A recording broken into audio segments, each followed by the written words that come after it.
The following is from the trailer for the trial of the Chicago 7. You all right? I was until I saw that.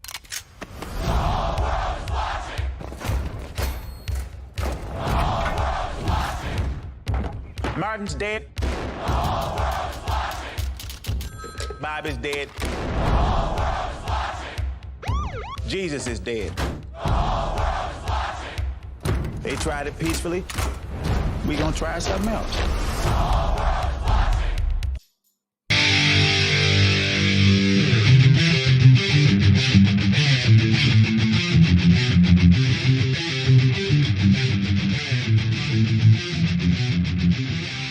Hello, everyone, and welcome to another episode of Not Your Father's Movies. I'm Vito. I'm Mike. I'm Letty. And I'm Jesse, and we are the Dad Fathers coming at you with some big dad energy. Yeah, I feel particularly strong with the big dad energy here. This is one of those movies that really makes you feel like a dad. I'm definitely dadding right now. Good. Don't go into detail on that. I am dadding harder than I've ever dadded before. Damn it, dog! Exactly. It's perfect. Letty, how's that potential dad energy? I'm dadding through you guys. That's right. Yeah. That's right. I like to hear it. Well, today, everyone, we have a very special episode for you. It's our we just did our very first seasonal Halloween special just an episode or so ago. And now we're doing our very first new release episode. We are going to be covering this year's The Trial of the Chicago 7.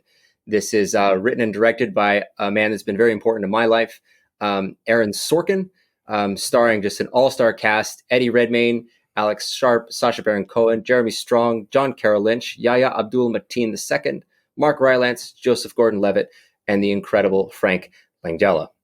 Also with like a special little cameo from Michael Keaton. Hopefully that's not a spoiler. Anyway, this movie dropped on Netflix the 16th of October, I believe. And we're just here talking about it because this demands to be talked about. This kind of release from these people and this sort of story at this time, it's just a conflagration of many things. And that's why we decided to do an episode on it. Before we really begin our discussion, even before talking about story, maybe we should go around the horn here and just give a quick star rating out of 5 about what we thought of it. Jesse, do you want to start us off? Yeah, I'll just go with 3. I rate this a 3 out of 5 stars. All right, Letney? So I've been keeping a record on a scale of 10 of movies that I've watched recently, and I gave this an 8.5, so that would be a 4.25 stars. All right. Check out the math on this guy. Mike? I'd say 3.5. 3.5 on this one. I equal Mike on this. 3.5 for me. Okay. So with all that said, we all know where we stand. Jesse, you want to take us away? Yeah, so bear with me for a second because this story is pretty crazy and kind of goes to a lot of different places and has tons of different characters. So this movie starts off with a montage about the late 60s with the assassination of Robert Kennedy and the murder of Martin Luther King Jr. Yeah.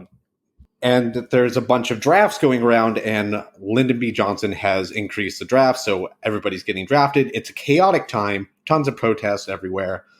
And there's a group of people, actually many different groups of people. There's the Yippies, led by Abby Hoffman and Jerry Rubin. And then Students for Democratic Society, led by Tom Hayden and Rennie Davis. There's David Dellinger, who makes lots of protests. And there's Bobby Seale, who's the chairman for the Black Panthers. And they all want to go to Chicago to protest, with the notable exception of Bobby Seale, who's just there to give one single speech for a few hours. So they're going to go to Chicago to protest the nomination of Hubert H. Humphrey, who is the vice president under Lyndon B. Johnson. So he's about to be made the Democratic candidate for president. And all these groups want to go. And what we get in the movie is we see them all going, and then it kind of cuts to Richard Schultz and Thomas Foran going into the current Attorney General's office a few months later under Richard Nixon. And that Attorney General says, well, we're going to prosecute these guys under the Rat Brown law because they caused some riots. And that's a conspiracy law that basically says if you go across state lines to with the intent of starting a riot, then that's a crime. So then the rest of the movie is about the trial of 8 people. All the people I mentioned: Abby Hoffman, Jerry Rubin, Tom Hayden, Rennie Davis, David Ellinger, Bobby Seale, and then 2 other random guys who are basically there so that way the jury will feel less bad about convicting the other 6. Because those 2 guys that I can't remember their names, but they didn't really do much compared to these guys. So when they go into trial, basically Judge Julius Hoffman is presiding, and he's basically kind of dead set against him from the beginning. And then people like Abby Hoffman and Jerry Rubin are kind of making a scene. And then their defense attorney, Will Kunstler, and Leo Weinglass are representing 7 of these people, but not representing Bobby Seale, who's always getting up and making a show and saying, like, basically, hey, guys, I'm not being represented, with the judge saying, like, well, you have an attorney right there, but namely pointing to Will Kunstler, but Kunstler always says, well, I'm not his attorney, though. Okay, real quick, just want to break in just to say that the other 2 were John Froines and Lee Weiner or Wiener. I'm not sure how to pronounce either of those last names. It's Weiner. They say it in the movie. Oh, thank you. Do you also have a pronunciation for? Is it Leonard Feinglass? Yeah, Feinglass and Derringer and Derringer. David exactly. Derringer. And Derringer. And the judge and I are not related. And the That's judge correct. and I are not. Yeah. Father, no. Anyway, sorry. Continue. I just wanted to make sure we said that. Yeah. This is kind of a huge cast, and from here on out, it's kind of about like how Richard Schultz, who originally thought this was an unlitigatable case, is able to kind of pull in all these undercover cops who were at the riots at the time, and they go on to explain the first riot that takes place in Chicago months earlier when Tom Hayden he sticks a knife into a cop's tire, gives him a flat tire, he gets arrested, and then there's a group of people that go to bail him out, and then when they go back to the park where they're all staying in Chicago, then there's a group of thousands of police officers ready for them, and they storm the hill, like a tear gas bloodbath that ensues afterwards. Everybody being beaten and gas flying everywhere. I really do want to break in here just very quickly. I don't know if it's going to be a part of what you want to talk about, but if you have it in front of you or if you have prepared it, I am very confused when it comes to the movie about what exactly happens after the tear gas attack. I get that the 7 get away, or 8 of them, or 9 of them, like some of them get away. It seems like a very specific group was almost like targeted. And then there's this whole bit with this pub. And I don't really, from there on, I'm not really too clear on who's where and what's going on. Do you have that in front of you? I have no idea. All right, so the movie is kind of confusing on this particular plot point, because on one hand, there's kind of like this crazy violence and chaos that's going on, and then it suddenly shifts, and 7 of those guys, all those leaders, are okay. It looked like Jerry Rubin was being arrested, and then suddenly he's there, and he's like, well, yeah, they just held me for a little while. And for whatever reason, the cops didn't stay there. I actually don't understand this. It seems like the protesters failed in taking the hill, but somehow they're still at the park. And it's not really clear how or why this happens. They're just there. And it just cuts. Yeah, Jerry Rubin didn't get taken because they didn't know what to charge him with, because he was assaulting someone who was assaulting someone, and that's why they didn't know what to charge him with. But it seems just like the cops kind of dispersed, and there was no more rioting going on because the rioting was all broken up. They'd taken a lot of people away to jail, but not the 7, because there wasn't anything, I think, specifically that they could charge any of them with. Tom Hayden and Abby Hoffman, they weren't even there because Abby was bailing Tom out of jail when everyone got back to the park. And so that's why they're there. None of the 7 were actually involved with the charging of the hill. They were all kind of there. They were leaders, but it's shown that just someone in the crowd said, let's take the hill, and they charged the hill. That is an important plot point, that in the movie, what happens is it looks like Abby Hoffman, all these main cast of characters, they don't want the violence, with the exception of Jerry Rubin, who is insulting the police and calling them names, but even he kind of rescinds that when he sees that it's about to result in an attack on the hill. Right. So anyway, that all happens in a flashback sequence where all the cops are at the stand and they're all telling you like what's going on from their perspective, like how everything went down. And then from there, the defense, they're being frustrated because two of the jury members that are on their side get taken away through mysterious letters that have threatened their family, and the judge pointedly shows them and says, well, we're going to replace these guys now and put in their alternate jurors.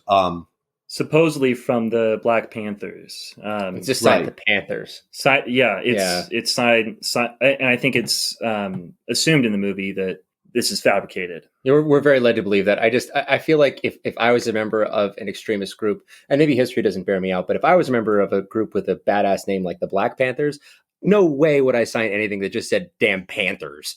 Like, it's ridiculous. We're the Black Panthers. This is half of our identity is the fact that this is supposed to be about black violence overthrowing white oppression. Why would we take out the black part? This is the most important part of it. Who cares if we're we're not actually Panthers, all right?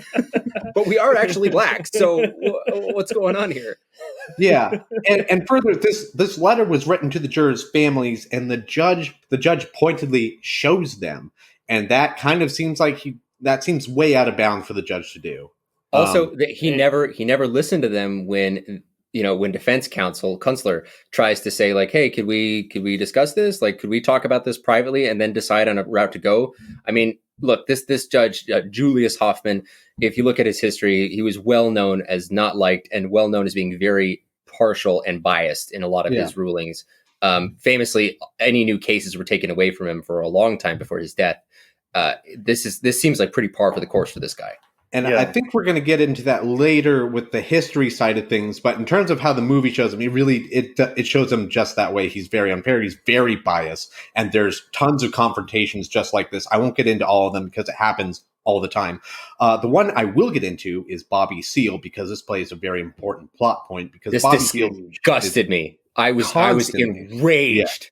Yeah. Oh man, I don't want to interrupt you. I'm sorry. I just wanted to put right out there the moment that we just did an episode on It, guys, and there was nothing in It that disgusted me and enraged me and made me feel almost physically ill more than watching Bobby Seale get beaten, gagged, and bound. Nothing. So my wife got up out of the room when she saw it. She was like, I can't watch this. Yeah, it was. Yeah, it's a very intense scene. So what happens is Bobby Seale stands up, and he's talking about the murder of his friend, right? And then he kind of riles the crowd up. I can't remember what exactly he says to the judge, but he basically tells him to F off. And then the judge says, take him to the back and do what you should with them. That's not the exact verbatim quote, but he says something almost exactly like that. He said it's something like go do what should be done to the prisoner. And it's weird that they knew what he was talking about. I was not comfortable with that. I mean, they do beat him. They punch him, hit him multiple times, and then they stuff a rag in his mouth. They bind and gag him. They bring him back to the courtroom, and he's bound and gagged. He can't talk. The judge says, you can nod or you can shake your head if you're going to follow the rules of the court. He shakes his head.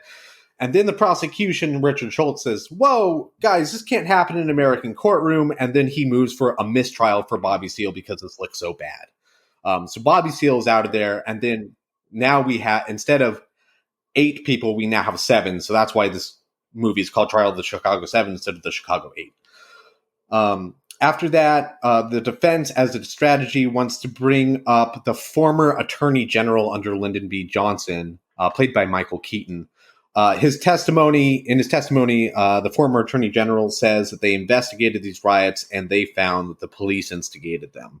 But the judge does not allow the jury to hear that testimony and throws it out because he says it's not material. He's not a material witness.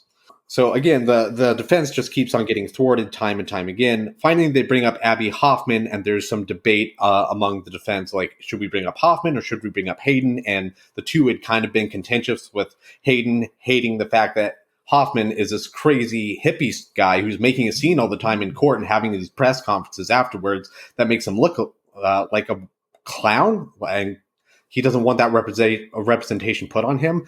And Thomas Hayden is trying to play the straight man. Abby Hoffman hates that he's trying to play the straight man, basically. Because, they're all revolutionaries. Why don't you act like you're a revolutionary? That's not the exact quote. But that's the sort of feeling. I'm not going to get into the exact argument because I'm pretty sure we're going to get into that in a little bit. But so they almost put Thomas Hayden up on the stand, but Thomas Hayden basically instigated the second riot, which again, there's a whole other flashback sequence to Thomas Hayden saying, let the blood flow in the streets of Chicago. And then they all go out. And then there's this massive riot and there's National Guard everywhere. And then a few of them end up at the Democratic National Convention for the first time. And then there's a bunch of cops around and they all tear off their badges, push them through the window.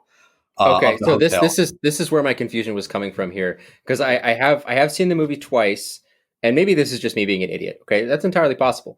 What I was really confused by in the presentation of the movie was, so there were two riots that occurred. They happened on different nights in the same park, but both were about trying to get in front of the DNC, and each time they were thwarted, but the second time they got closer.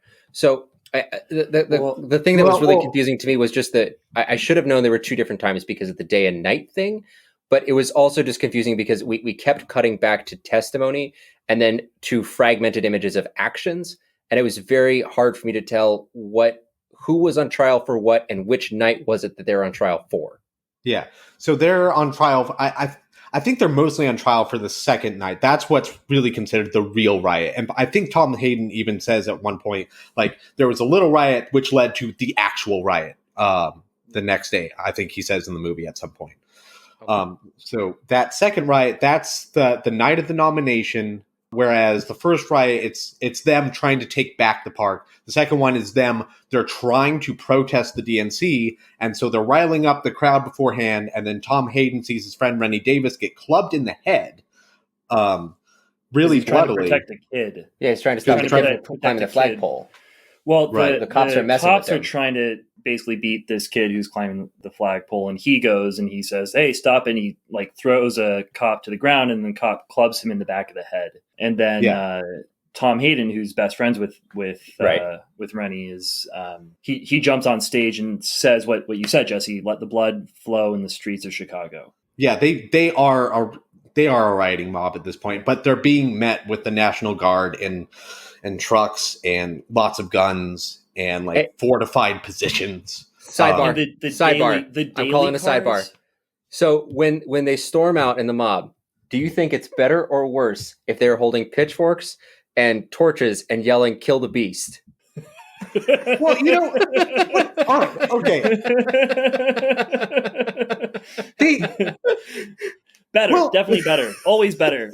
Whenever I riot, I hold pitchforks and torches, and I say "Kill the beast." Right. It's funny that you're saying that because they basically do that, right? They say "Kill the pigs" or whatever. Exactly. They just don't have pitchforks or torches or, frankly, weapons of any kind going up against all these trucks and fortifications. So for them, it's better if they have the pitchforks.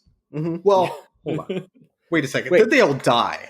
Yeah, then they get run over by those crazy Lenny's trucks. Just dying in the background. Just Lenny, weigh in here. Weigh in on the sidebar. Kill the beast, yay or nay? Yay, for sure. Always better to say. It almost seems like the tactics. I mean, the tactics aren't clear, but it almost seems like the tactics of Abby Hoffman and Jerry Rubin are to draw the police into doing something that they shouldn't. So it's not to overcome the police because obviously they're not going to. Almost as if they were trying to antagonize like a hairy beast inside of his castle.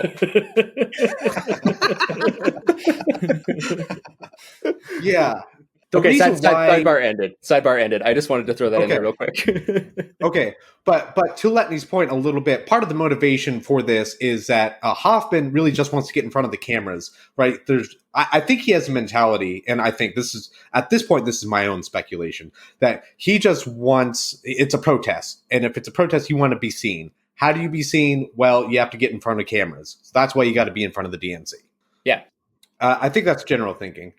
anyway, so they have that flashback sequence, and they go, and then it goes back to the present day, and Abby Hoffman is goes up on, takes a stand, and he says a bunch of kind of wacky things, but he ends with, right, hold on, friend, I've never been on trial for my thoughts before, which is the most significant piece of testimony from that thing, I think. So then we cut to the end, and they're all in prison uniforms. They come up, they're just ready to receive their sentence, and then Tom Hayden is the one who has to speak on behalf of everybody, and basically gets told, if you're a really good boy, then your government will love you, and you'll be separated out from the rest of this crowd, basically, and I'll go easier on you.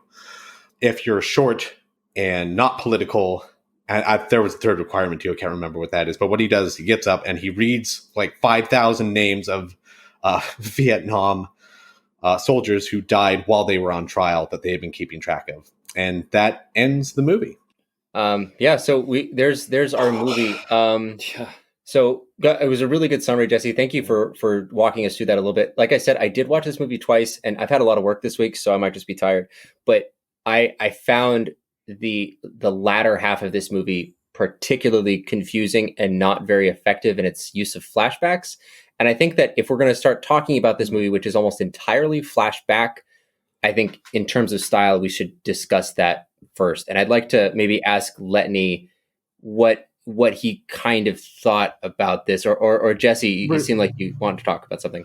I do want to bring up some quick parameters for this. So I would like to talk about the movie kind of in two different sections. We can get to your point, Vito, but I really want to talk about how this movie stands up on its own two legs. So with no reference to history, right? No, that's a part of my question. Yeah. Yes. So I guess one topic would be, what is this movie as a courtroom drama alone, and what is this movie as a historical picture about this time period with these historical characters in it? I mean, general thoughts about the movie, but also if we're going to start talking about this as a movie and not as a realistic rendition of history, just does the movie work well? Okay. Yeah, I watched a YouTube video where Aaron Sorkin was just answering some questions, writing questions. And one of the things he said was, what we were making with Chicago 7 is a painting and not a photograph, because I don't feel that the important truth is what size the courtroom was. I feel that the more important truth was the fact that the Justice Department was engaging in politics and eliminating political enemies of this newly elected president, Richard Nixon. I think I really, that makes a lot of sense to me, because Sorkin's done a lot of historical stuff, to greater or lesser degree of accuracy. There's a lot of talk about how The Social Network is basically all fabricated. Sure. Steve Jobs as well. Yeah. And then, with the newsroom, it seems like he's almost rewriting history the way he wants it to have been. Absolutely. But I guess in this movie, it didn't bother me. I was talking to Jesse about this earlier in the week. I think you can think about this movie as less about its cultural impact, less about the accuracy of it, and more as almost like a historical parable, where he takes this really interesting trial and then uses the rough framework of the story to explain these concepts about rebellion and protest and fighting against corruption. I don't know. This movie really reminds me of one of my favorite movies, Mr. Smith Goes to Washington. Yeah, with Jimmy Stewart. Yeah, for sure. I just love in Mr. Smith Goes to Washington, he talks a lot about lost causes, and it seems like there's a parallel between those two movies where, like with Mr. Smith Goes to Washington, if you look at the actual story, the actual issue that's being discussed, ultimately he's filibustering to try to push through a bill to form a boys' camp. Yeah. Which doesn't seem that high stakes. But ultimately, that's not what the movie's about. The movie's about standing up to corruption. It's about fighting for lost causes, doing what's right in the face of overwhelming pressure. Telling the truth to power. So I think you can make a similar argument about this movie, that it's the actual details are less important to me than the themes that I think he very, very masterfully conveys. Okay. Well, before we jump in with any major criticisms in terms of what we all think of it, I think it would be good if we kind of were able to get our thoughts out here. And what I wanted to ask Letney to sort of bring out a few more things is, in terms of what you've seen from courtroom dramas because, I mean, hey, everyone, guess what? Letney is actually a past and future guest. This is another out of recorded sequence. He's already been on the show. You just haven't heard it yet. We have continuity issues here. They're not issues. We can explain them away. The last time that you were here, which hasn't happened yet for the listeners, was on another courtroom film. So we've had you here for 2 unintentionally. But how well do you think this stacks up with the classics of the genre? How well made of a movie in its genre is it, do you think? I feel like it's a hard question because I don't think it fits into the exact framework of, it seems like you can make strong comparisons between like A Few Good Men and To Kill a Mockingbird and these movies that are strongly built around one case where it almost seems like the movie pivots on the verdict of the case, and there's this battle and there's this big resolution, and it almost seems like in this movie the verdict doesn't really matter that much. Like if we look at the facts, what actually happened is they got convicted and then it got overturned. So this wasn't like this life-changing verdict that set them all to jail or vindicated them. The actual court case that happened, was overturned. It didn't matter. And they keep talking about how this is a political trial. So I feel like it's kind of in a world of its own. I mean, it definitely has obviously the language and the structure of a courtroom drama, but this seems like this is much more like a political movie than a courtroom drama. Yeah, I think, Lenny, I agree with you, but I don't think I agree with you for the same reasons at all. Hey, I'll take it. Yeah, and maybe let's actually pivot into Jesse. Jesse, how about you tell us like what you think and what you wanted? Like maybe let's just shift over to you and as you respond. You know what? Yeah. Okay. In that case, let me start out with something positive about this movie instead of just criticizing it to oblivion. But what I really did enjoy the movie. This movie makes you have it gives you an adrenaline rush the entire time. Specifically, like the Bobby Seale scene and then the protest scenes. I don't think I've ever experienced a movie that gives you that feeling of being in a protest that turns into like a mob riot with police on the other side ready to cream you. And you feel that energy and that tension. The whole movie is kind of like this edge of your seat experience, more so than most blockbusters that I've seen. So I think to that, it really deserves some credit there. But kind of going back to maybe some of my issues and then talking about with what Lenny was talking about, with this being the trial of the Chicago 7, like that, when I hear a title like that, I have like a certain framework in my head for what that sort of movie is going to be like. Like I've seen A Few Good Men, or A Man for All Seasons, or 12 Angry Men, even, or To Kill a Mockingbird, even, which may be future episodes. But in all those movies, what makes them a courtroom drama is that you get a real sense of what the defense's strategy is throughout it, right? Especially like in A Few Good Men, which is also directed by Aaron Sorkin, where the whole movie is about like what is our strategy? It's written by Aaron Sorkin. Yeah, directed by Rob Reiner. Yes, sorry. He wrote the play, that was his baby, and then that was his first big release, right?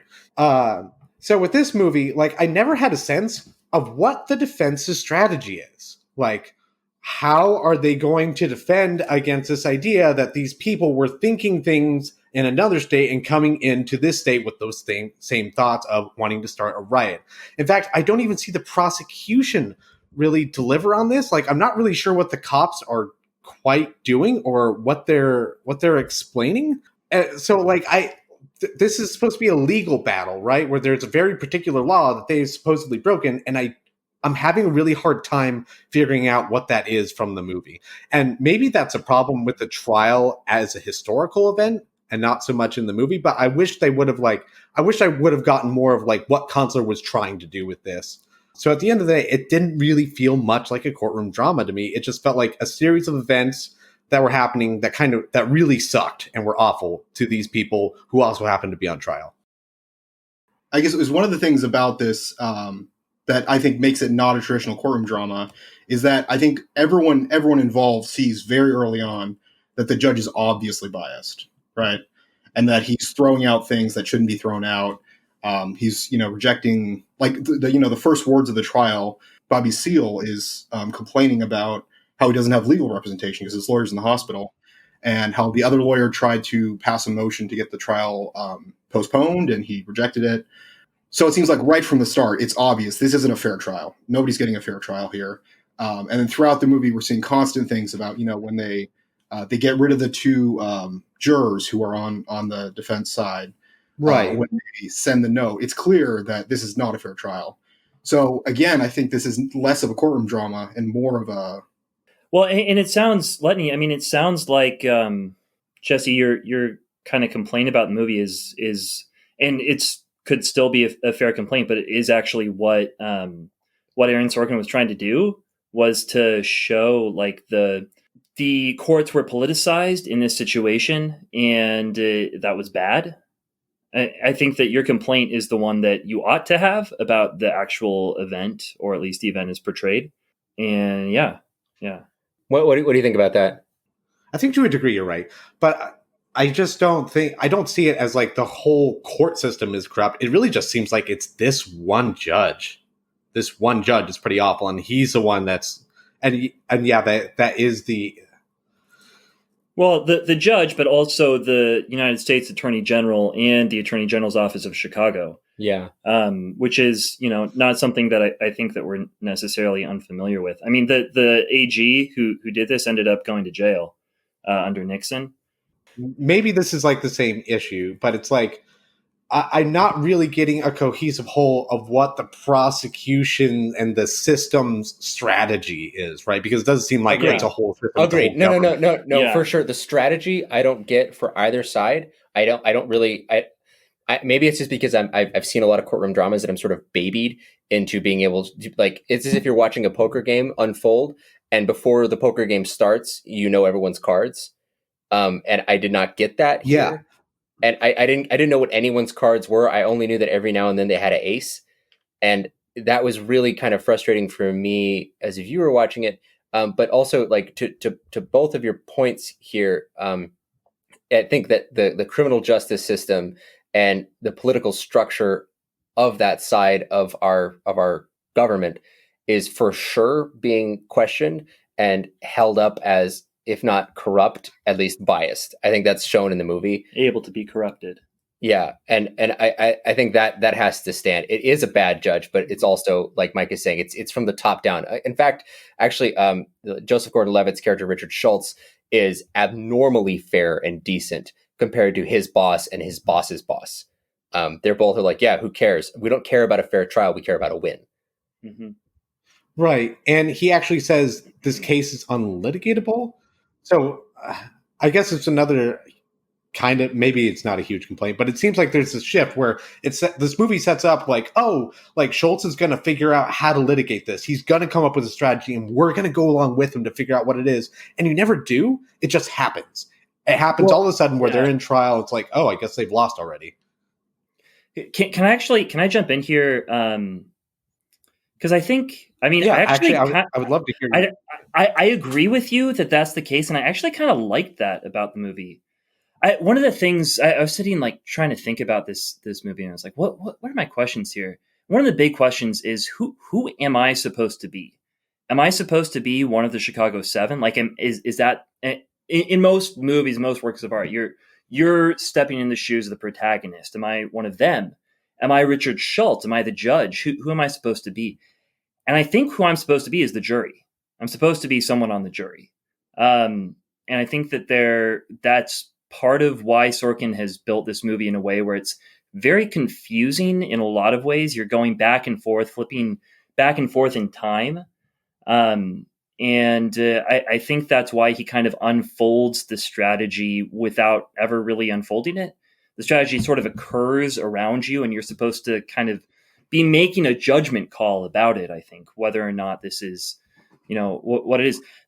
I do think that the charges come out kind of clearly, but it's totally in keeping with the actual occurrence.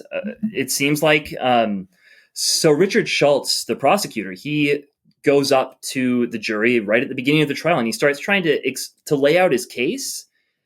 And the judge just keeps interrupting him. He interrupts him. He's like in the middle of this big argument, and the judge says, "Oh, by the way, we're not related. Like, I'm not related to Abby Hoffman. My name's Julius Hoffman. His name's Abby Hoffman. We're not related." And Richard Schultz is like, "Yeah, sure, okay. Let me get back to it." I do think that what they're basically trying to make the case for is that they conspired together to cross state lines and incite a riot. Like, that's essentially what it is. So I do think that we see the progression of the case that way.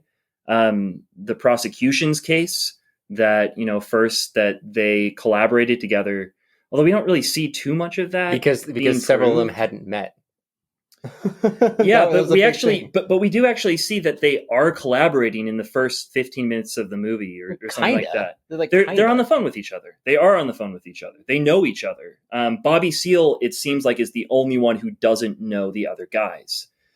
And then so we don't really see him making the case for that, but the bulk, I think, of the court case is focused on whether or not they went there for the sake of inciting a riot, or if they went there to protest peacefully. And I think that that's where all of the arguments come in, and what it's all about. So I do think it actually, I don't know, I felt like it was presented to me. I had to do some work to understand it.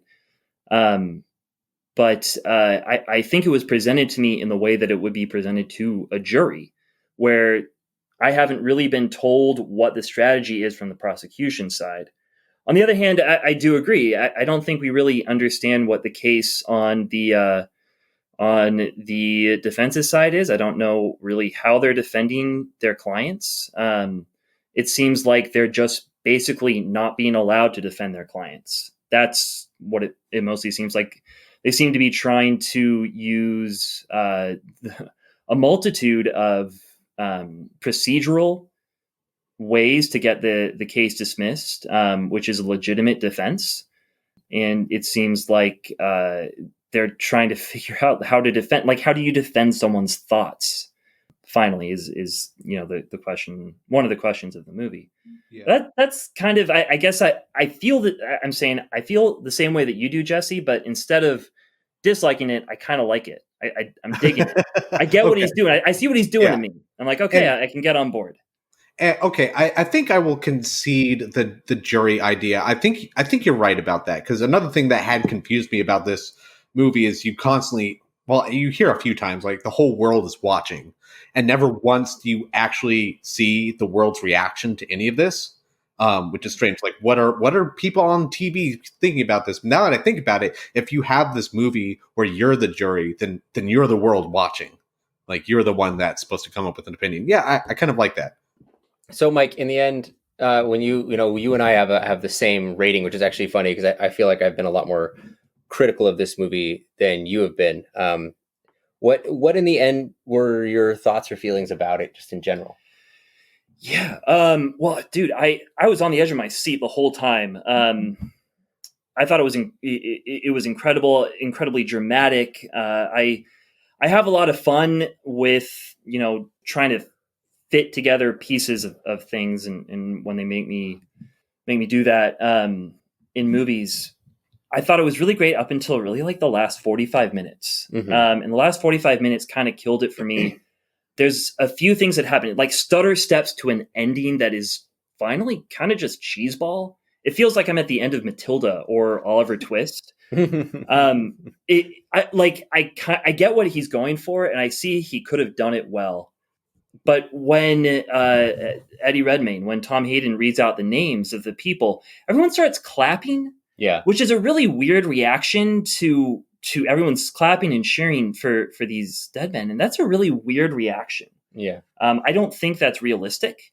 I know it didn't actually happen, and it seems like he's trying to make this big event at the end of it all, and he kind of just failed. That's really, and the judge is banging his gavel, and it's just like kind of this silly thing. It feels like you're at the end of some sort of like middle school movie where like the kid's getting kicked out of school, but he at least stood up to the man. It's it's more than that. You did more than that here, Sorkin, is kind of how I feel. And I think the thing that really finally like set it off for me and made me feel disappointed with the movie was honestly. So Abby Hoffman says, "Give me a minute, friend. I've never been on trial for my thoughts before." Profound line. And that whole scene is just incredibly well acted. Mm-hmm. It's an incredible scene, but then he fades to black. Yeah. And it's like, that's the first breath I've taken in the entire movie right there. And I do not want to take a breath. I do not want that scene to end there. I need to see it actually end. Yeah, I need to see the end of it. Where's the fight? Where's the fight between this guy and this guy? How does he get out of the chair? Like he's the most incendiary member of the Chicago 7. Yeah. And he's talking to the prosecution under oath. Under oath. Where's the fight? And he is saying some awesome things. I mean, like, I don't know anything really about Abby Hoffman in reality or anything like that. But the way that scene is set up to go, there's so much power and there's so much, I mean, there's just so much between Joseph Gordon-Levitt and Sacha Baron Cohen as they're going at it, and he's going in and they're going in, and then he just doesn't dismount. It's like Aaron Sorkin got all the way here and he's like, I'm really tired. I just wrote one of the tightest, most difficult movies in a lot of ways. There's other stuff throughout that are, you can take issue with. It's a movie, but then he just doesn't dismount well. He stumbles and falls kind of flat on his face at the end. So that's why I give it 3.5 stars. Yeah. Yeah. With that last scene in particular, like when I was thinking of how to summarize the movie and the significance of that scene, I was trying to think of any way to summarize it. And I can't really, because it's like, I'm not sure where that's another problem with like not knowing the defensive strategy. Like, why did they need Abby Hoffman? It seems like he's going to say some significant he's going to present significant pieces of evidence, and then we never get it. Like, I'm not really sure what the point of that was. It was a great scene though. It's great dialogue. And then, it's cut short and it fades to black. It's like, well, I would have liked to hear what Joseph Gordon-Levitt's response would have been to, sorry, friend, I've never been on trial for my thoughts before. Well, what do you think of that particular interchange as someone that has rated this movie, higher than the rest of us? Like 4.2. How did that feel to you? So I totally agree with that. I think the ending is super sappy. It's out of place. I mean, it's made up. And I think you're right that it sort of, the movie swells this amazing point of Hoffman's testimony, and then there's this kind of sappy ending that undercuts that a little bit. And I do think the criticism of the structure of the movie being confusing and not well laid out is fair. I guess my thinking is that this movie, use an architecture analogy, it's almost like a building that is filled with awesome, cool details and rooms and porches, all these really cool, beautiful elements that are smashed together in a terrible way. And I love the elements so much that I'm willing to forgive a lot of the structural problems and the ending problems. Mm-hmm. The dialogue is so powerful. It's so well written. The acting is so amazing that maybe my rating is higher than it should be, but I think the parts make up for the failure of structure to me. Cool. I mean, I love it when there is a movie that is difficult and kind of tough to talk about, kind of hard to put a personal opinion on, because you know that your personal opinion is going to be that. It's going to be a very personal thought. I kind of want to share like what I thought here was just, I gave it originally 4 stars. I liked it a lot at first. And then the more I thought about it, kind of the more trouble I had with it. It was hard for me to, first of all, I love Aaron Sorkin's. I love his work. I've seen all of his movies with the exception of Malice, and I've seen almost all of his shows with, not The West Wing in its entirety, but I'm watching it actually right now. And the only one I haven't really seen is like Studio 60 on the Sunset Strip, and I haven't seen Sports Night. But my wife's favorite TV show is The Newsroom. One of my favorite movies of all time is The Social Network and A Few Good Men. I love this guy's writing. This was hard for me because I wanted to do this episode originally because I'm such a fanboy. And to watch this movie, maybe I just watched it with too many expectations, but that trailer, that percussive, insanely charismatic kind of trailer where that constant refrain, the whole world is watching, was so, it boiled my blood. And I was so excited to see him take this on and do another legal thriller after it's been, I mean, The Social Network is kind of a legal thriller, but to do an actual courtroom thing. And I wasn't let down. This is Sorkin, right? What? Yes. Sorry, since 92 or something. Yeah. Something like 92. His first credit. Yeah. 94. And in the end, I came away with the same kind of thoughts that I had about Molly's Game, which I think I gave the same rating. Is Sorkin, in my opinion, works best when he has a director that can pull things out of him and can challenge him and can make him edit and change things.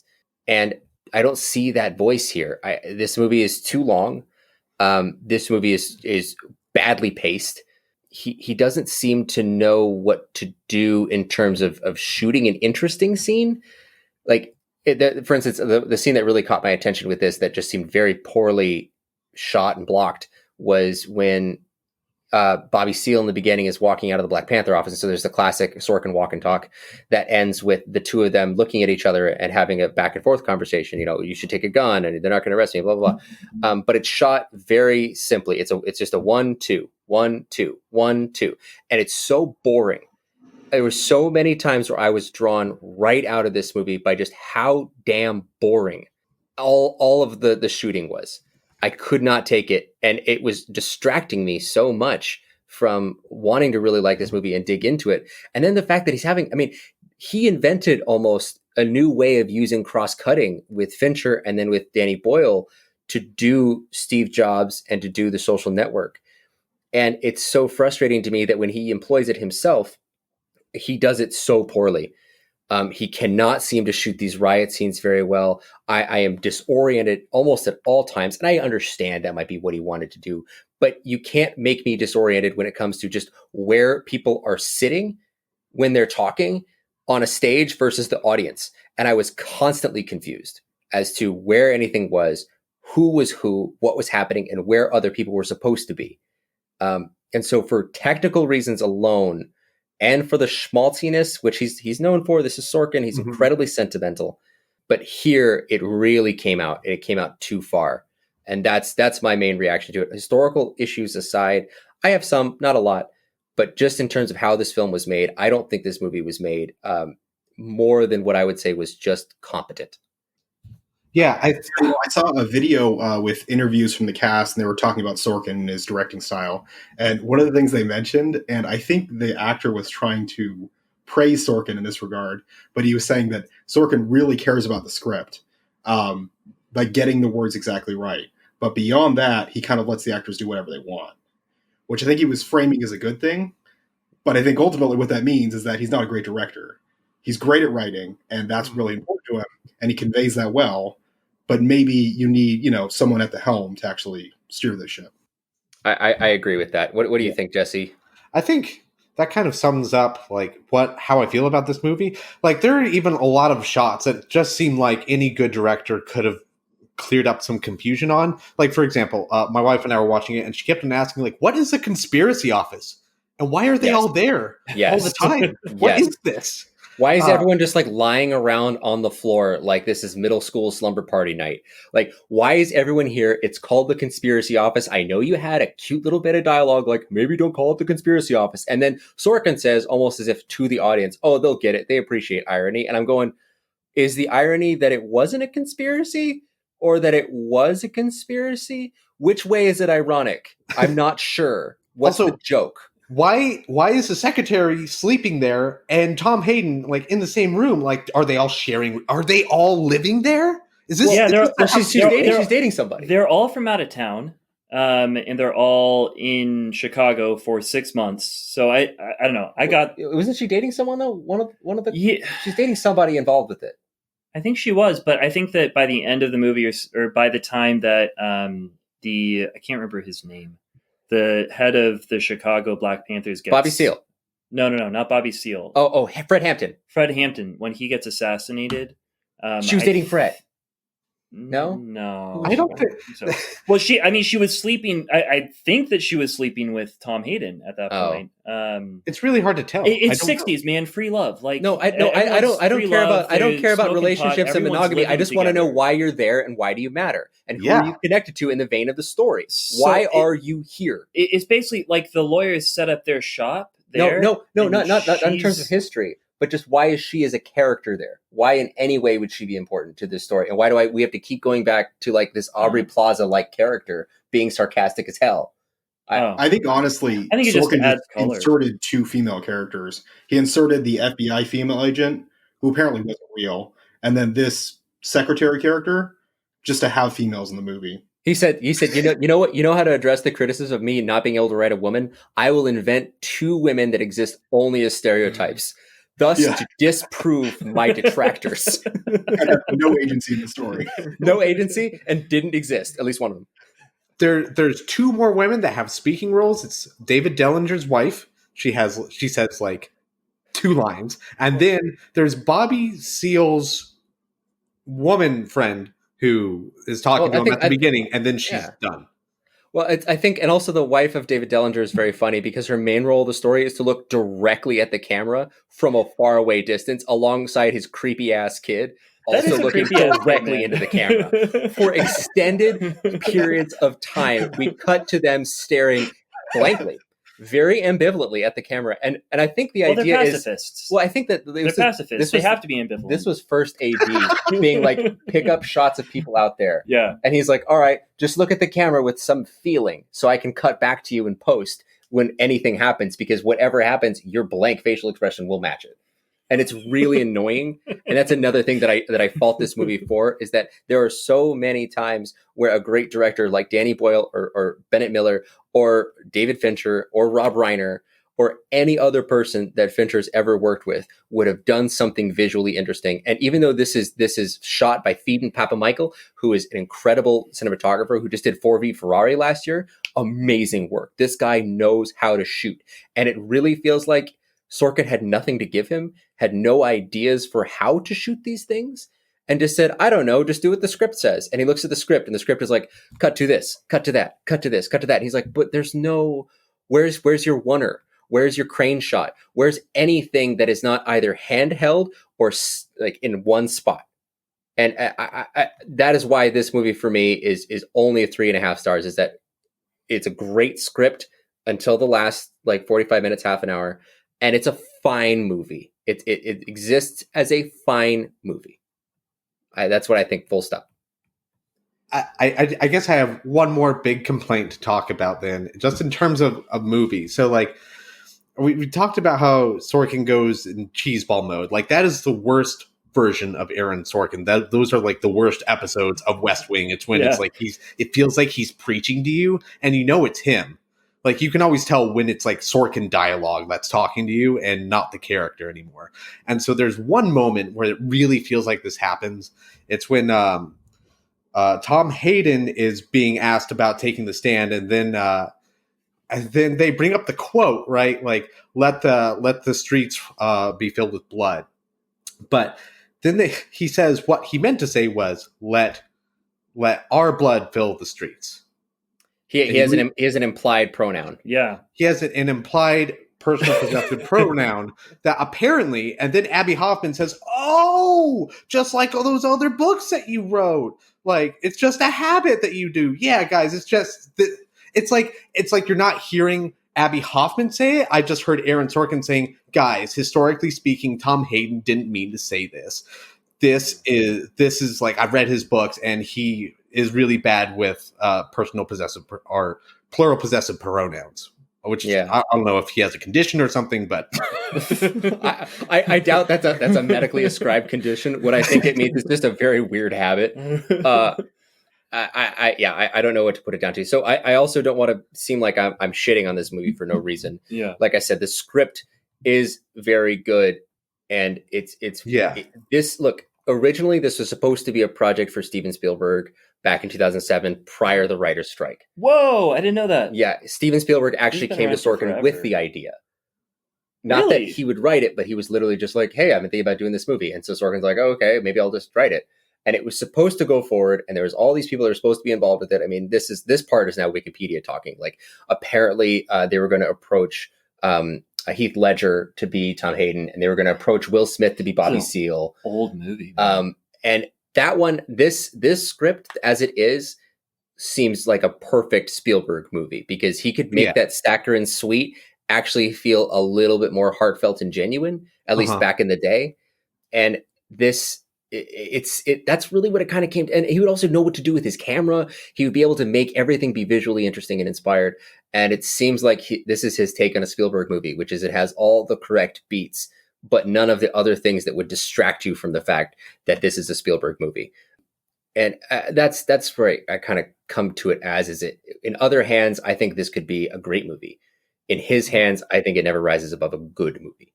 Yeah. And also maybe to talk about that a little bit, it seems like my first reaction just to seeing like trailers and stuff like this, it's like, oh, Netflix is milking 2020 to put out this movie and make a lot of money. But like with that backstory that you just gave, it actually makes it clear that this movie has been in the making for a long time. And this is almost all surprisingly coincidental. And it just happens to be a very timely movie. Actually, Sorkin made his 3 best movies, at least, well, 2 of his best movies after he started writing this movie, which is wild. Crazy. Yeah. But anyway, maybe when did Netflix pick it up? Do you Netflix? know? Well, they bought it, I think, in July or June. It was originally supposed to come out in theaters in September. Okay. So a pretty quick turnaround on that. Yeah. But maybe if we want to maybe like start to move away from talking about this as a movie and want to more talk about it in a historical context, I know that what's up? Can I ask one question about it as a movie, like general themes sidebar? Call it. Sidebar. General themes sidebar with the dad. Let me do it. Let me do it for you. Okay. Woohoo! Good. Here we go. Okay. One of the things one of the questions I had about it was, what's the primary conflict here? Like, who's fighting who? What's the main issue of this movie? There's a lot of issues in it, obviously. A lot of big questions, a lot of big things. But what's the main one? Where's the main crisis? Do you guys have? I have thoughts about it. You should probably share your thoughts. You should, so that we can all spin our wheels for a minute. Okay, yeah. Think about it. So I was thinking about, there's a lot of stuff. I mean, there's obviously like all of the protesters, the Yippies, and the SDS, and the Mob, who are battling DNC. So it's like with Moby, and everybody else as always. So here it is. From now on, that group is called Moby, and you have to call them that. Moby. Okay. They're all fighting. There's some conflict within themselves, but mostly the conflict there is between them and the status quo and the system. There's the Black Panthers, who kind of get lumped in there, but are actually their own separate thing, which is really brought out beautifully in Bobby Seale's lines when he learns about Fred Hampton's death. And it's a very separate thing, and they are fighting the system as well, but a much larger system that's against them. There's conflict amongst the defendants. There's conflicts about whether or not they should be militaristic, whether they should be pacifist. There's massive political conflict that's basically being played out and forced upon these poor 8 guys between LBJ and Nixon, which has a lot broader ramifications. But I almost think that the biggest conflict of the movie, and the thing that it's built around and kind of made to have a message through, is the conflict between Tom Hayden and Abby Hoffman, more than anything else. And Jesse, you're bringing up the scene where we find out that what he meant to say was "our."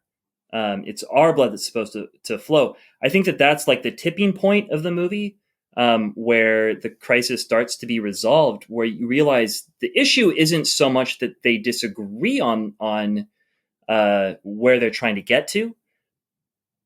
They just don't understand each other. They're miscommunicating throughout the movie. And that's a major theme throughout the movie, is miscommunication. He does something that you don't see a lot, where he has like really awkward miscommunications, like people talking over each other, the way that we do in this podcast. That never happens. That doesn't happen It in doesn't movies happen that ever. much. That doesn't happen. I'm not going to interrupt you again. I'm really sorry. But so those are my thoughts. That question came to me. It's like, what is this movie about? And finally, I kind of think it's almost all this other stuff. It's stage dressing for this sort of main conflict between Abby Hoffman, who's sort of the avatar for sort of a more maybe aggressive or militaristic progressivism, and the Tom Hayden, who kind of stands in place for people who want to work with the status quo with the system. I think it's very much boiled down to it's almost like anarchy versus the system. Like, do you think that you need to destroy the system, or do you think you need to work within to purify it? Because Abby wants to light the whole thing on fire and undergo the cultural revolution. He's always talking about changing the culture. And Tom Hayden isn't interested in the culture. He's interested in the system. No. But I don't think Abby Hoffman does think that. At least he's not supposed to in here. I don't really know very much about him in real life. But in here, I think that the scene where he's talking, when he takes a stand, it's very telling. I think he finally does really say what Aaron Sorkin wants him to say, which is that he loves his country. He loves the institutions that democracy provides. And he abhors the people who are in it now. He believes in the institution. He does not believe in the people, which is like, oh yeah, that's a cool statement. And so essentially he's saying that, like, no, he's saying Abby Hoffman and these people, they're not instigators of anarchy. They're actually maybe disagreeing on method to a degree, but mostly they're miscommunicating. Yeah. All right. So I'm just going to throw two thoughts out there. Honestly, that whole dialogue that Abby Hoffman and Tom Hayden have, that was the start for me of where I really was taken out of the movie, because that whole piece of dialogue seems really forced, especially when Tom Hayden says, "I'm interested in winning elections," which is like, then why were you protesting the DNC? And help get Richard Nixon elected? That doesn't make any sense for this character to say. So really all I heard from there, it was like, I just going back to like messaging boards of 2016 when it's Bernie Sanders supporters and Hillary supporters saying, well, why don't you vote for Hillary when Bernie Sanders dropped out of the race? We need to win elections rather than change the system. It struck me more as social commentary than like something these characters would say, which really bothered me. But I do think you're right that this is the main conflict, but there's a bunch of other conflicts, which, going back to your original question, like, what is the theme? Like, who are the two main people? What are the two main ideas going at it here? And to be honest, I think there's way too many in this movie, period. Like, there's way too many factions, way too many moving pieces for me to say, like, oh, there's this like one really strong theme throughout. There's a bunch of different ones. And at the end of the day, I think that's what I like least about the movie is I just felt confused when I was done with this. I just said, well, what did I watch? Who won? So I want to add in a quick little side segment here. I want to take for the first time ever, I'm taking a Not Your Father's Movies poll on air live. All right. Were you more confused about anything involving the trial of Chicago 7, or more confused about Spider-Man 3 and what the plot was? Spider-Man 3. Mike goes Spider-Man 3. Lenny? I grew up with the original Spider-Man trilogy, and I've seen it too many times to not know the plot. So maybe the first time I was confused, but by now I know it all the way through. So cast your vote. So I guess it would have to be the trial of. I like that. I also vote for that. Yeah, it's also the trial for me, man. Yeah, Spider-Man 3 wins, everyone. I'm down in the swamp. Congratulations! Today. I'm muting you. You just quiet down. I'm talking over you. You quiet down now. The way that I would in Aaron. No, we're gonna shut you down because Spider-Man 3 has won, everyone. It's the first thing it ever won. This is a glorious Other day. than worst movie ever. Shush! I am talking. This is an amazing day for America, for everyone involved. Congratulations, Sam Raimi. Oh. Ending our poll here. Jesse, did you have a second point? Those were my 2 points. The point about like Tom Hayden, Abby Hoffman, and social commentary, and then like I'm just feeling confused about the main theme and the conflicts, and they're just being too much in here. Sure. What do you want, Mike? I was just going to see if Lenny, do you have any thoughts on that theme, structure, communication? Yeah, so I had a slightly different, I guess, central theme. So one of the big questions for me in this movie, and what I think is one of the important topics, is what protest is about. Because that's something I've been confused about for a long time. I mean, I think we have such a rich history of protest in this country. Like, arguably, our country was founded on protest. Like the Boston Tea Party and the Shaka-Rama Sure. Movement. You have the abolitionists and the civil rights and women's suffrage, and like all the way up to Black Lives Matter. We protest quickly. We go right to it, and it seems like it's something we prize. We have a right, baby. Sorry, what? We have a right, baby. Yeah. But at the same time, it seems to me that on the surface, I'm not sure what the purpose is. And I guess it seems to me like, the way I was thinking about it, you could maybe come up with two different motivations. One, the purpose of protest is to change public perception, to get out in the street and to convince people that you're right. And if that's the case, if it's option one, it seems like protest is a very bad way to do that.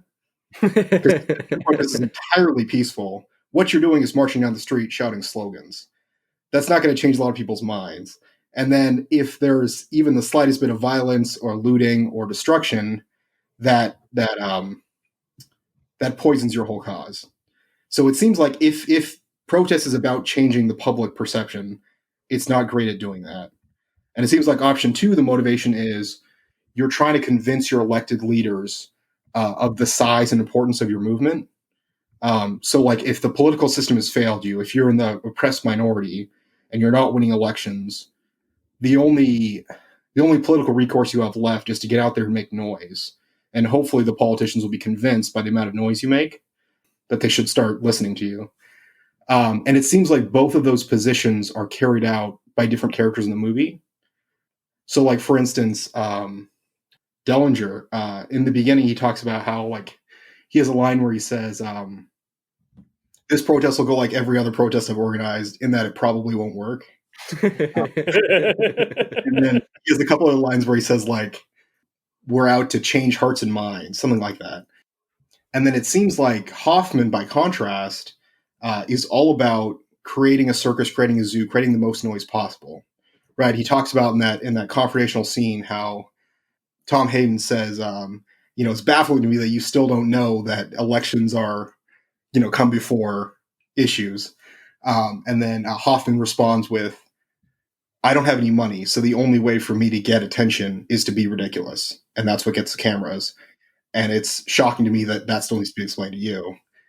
And it seems like his whole persona is built on getting more and more attention to try to grow the visibility of his movement, to hopefully convince, I would assume, politicians, maybe it's to assume America, that his cause is just. It's a cultural revolution. I guess what I'm wondering is protest pointed at the public or is it pointed at our leaders? I think it's pointed at both, isn't it? I mean, I don't know. If I hear like 1 million people are marching down the streets to protest something, I think, wow, that's a whole lot of people who care a lot about that. Maybe I should pay attention, or look into it at least. Maybe I should go stand with them.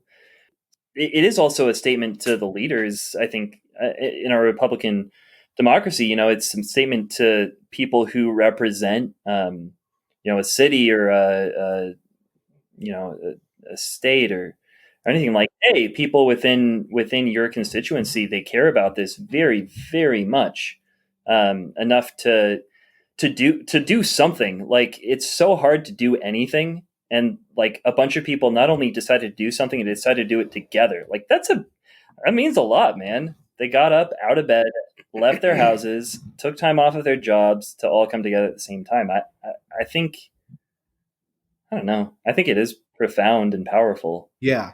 And actually thinking about the dichotomy between like are protests affecting like your average everyday person, or are they affecting our government leaders? I think now this thought just occurred to me. I think in this movie, there are every one of the government workers are people. Like they are expressly shown as flawed or able to have their minds changed, and not really like these all-powerful super beings who are just a cog in the system. Like they're people who have like these small little pieces of influence that they can change.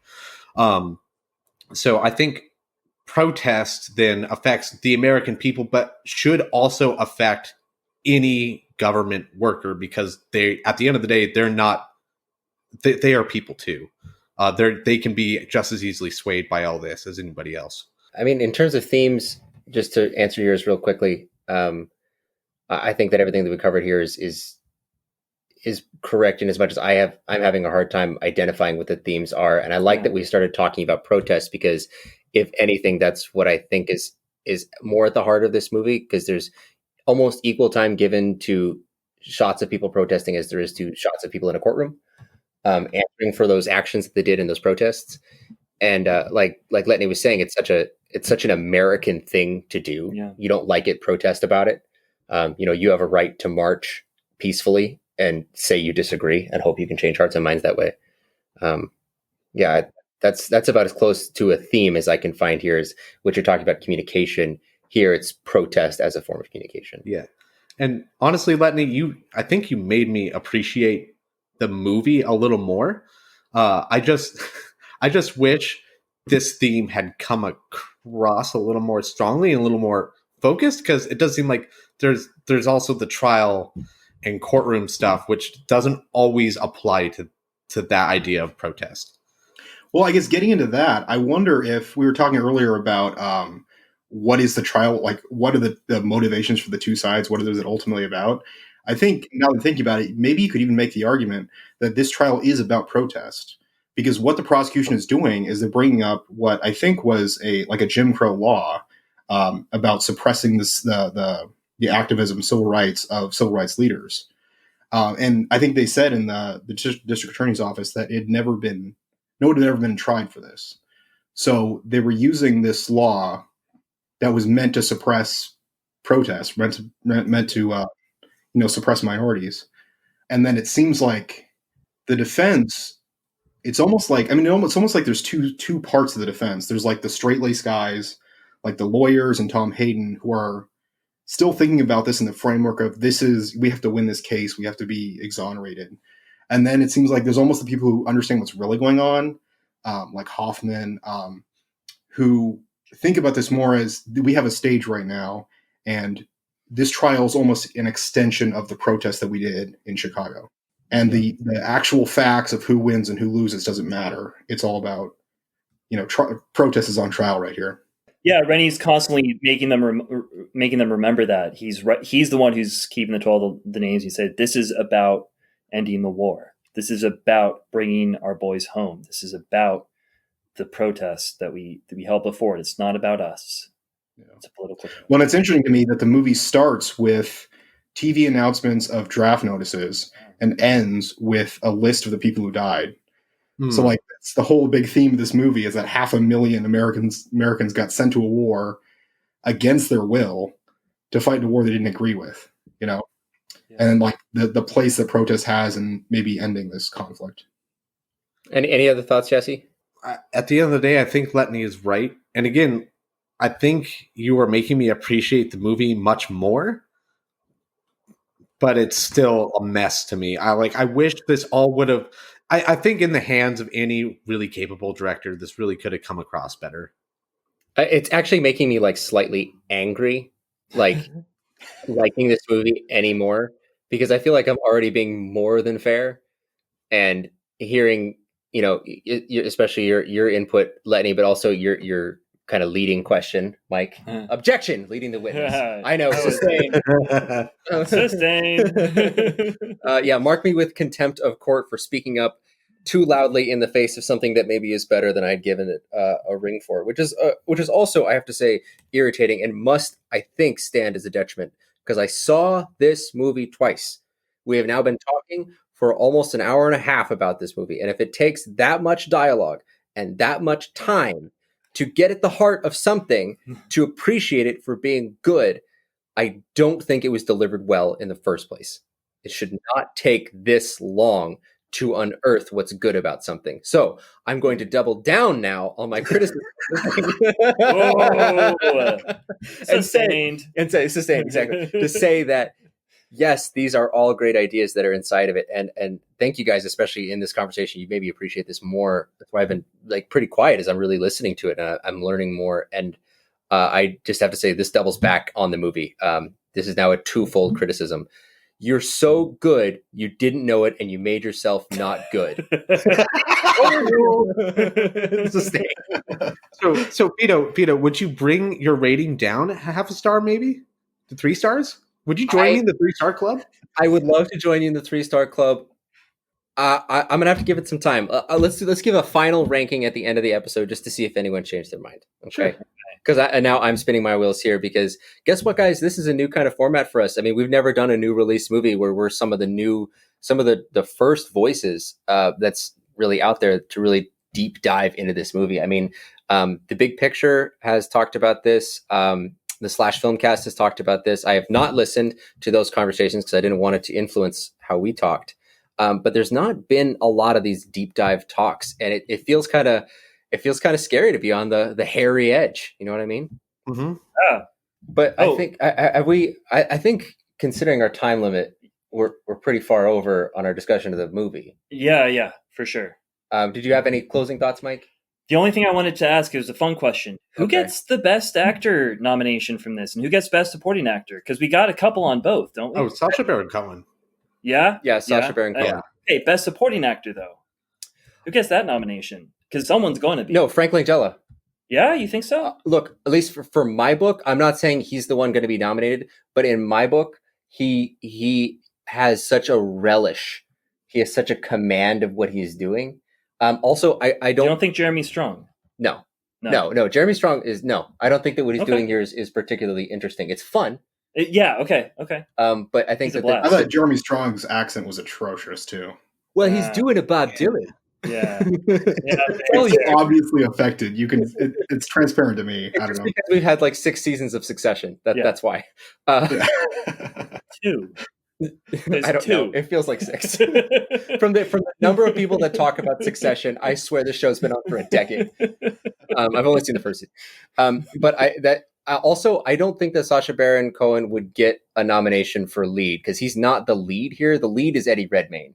Eddie Redmayne and Mark Rylance are the leads of this movie. Yeah.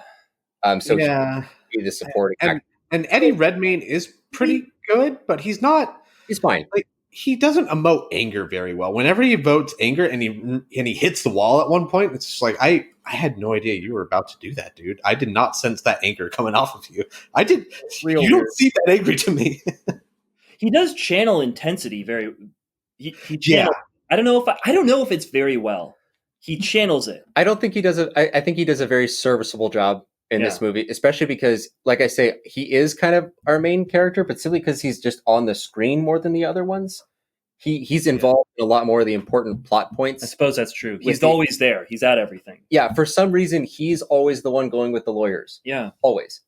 Like, what's Rennie doing? Like, why isn't he here? Or why is someone else not here instead of you? So I really think it comes down to Sacha Baron Cohen is I think, probably a lock for a Best Supporting Oscar, at least nom. And I don't think this movie gets a lead. I mean, otherwise, it's just going to be Mark Rylance, and Mark Rylance already won once. I mean, for a supporting case, and he's great in this, but it just doesn't. There's nothing in this. This is an ensemble piece, so nothing screams lead actor. Yeah. Okay. What do you think, Lenny? Yeah, I think you're right about Sacha Baron Cohen and Frank Langella, who's actually also really fun. So I think he actually also played Nixon in Frost Nixon. That's awesome, and he was wonderful in it. Really amazing. Sorry, I cut you off, Lenny. Go ahead. Yeah. No, I guess I agree with your points. I do really like Eddie Redmayne in this movie, and I've seen some criticism of his accent. He's a British actor trying to do an American accent, and I guess maybe I'm in the minority that really enjoys Bane's accent. No, Everyone loves Bane. Come on. No, not only I don't love it in an ironic way where I think it's funny. I think it's badass. I enjoy it. Okay, never mind. You went in a different direction. And I had the same sense Honestly, with. I'm a little there with you, a little bit. So basically, you were bored into it. You were merely.